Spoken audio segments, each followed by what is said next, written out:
So now we have set our gain in order to have an error of 0.01. We can press here on the controller C and you can see that it has a value of 103. So this is the value of the corrector case that will lead to an error of 0.99. Now let's start editing our system or our controller in order to have a phase margin of 45 degrees. So we need to add this lead compensator. So I will come here to my phase plot, and we know that the lead compensator is made of a pole and a zero, so we need to add a pole and a zero. And you know that the magnitude of the zero is, or the magnitude of the zero is lower than the magnitude of the pole. So I'll come to here to this part. I will right click to my plot and I will add a pole or zero. So in fact I will add a real pole at this point. I will choose this frequency. So we can see how all my system changed, and I also need to add the zero, so I will add a real zero and I will choose right here. So first of all we can see how around this area here or around this frequency I have added a phase to my system, so I can see like a added phase here on my plot. So the plot is not directly decreasing, we have a positive part of it.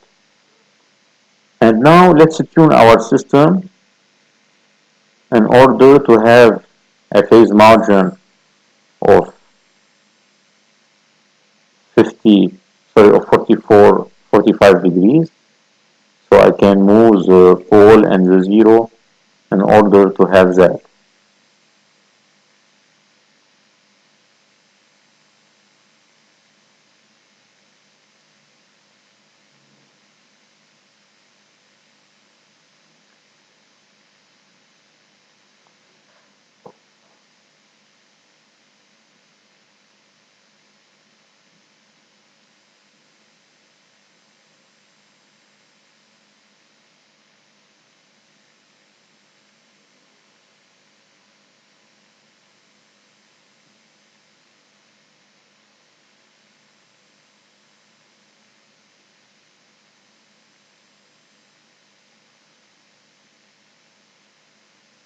So that's it.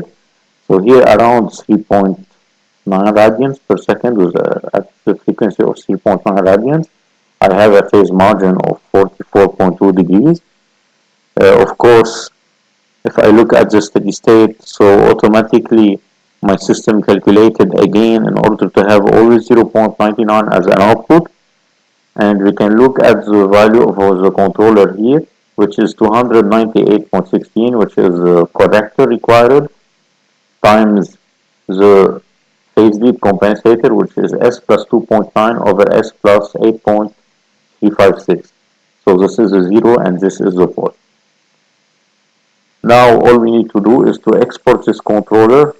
So I will click export unit blocks and I need only to get the value of C and I will export it to MATLAB.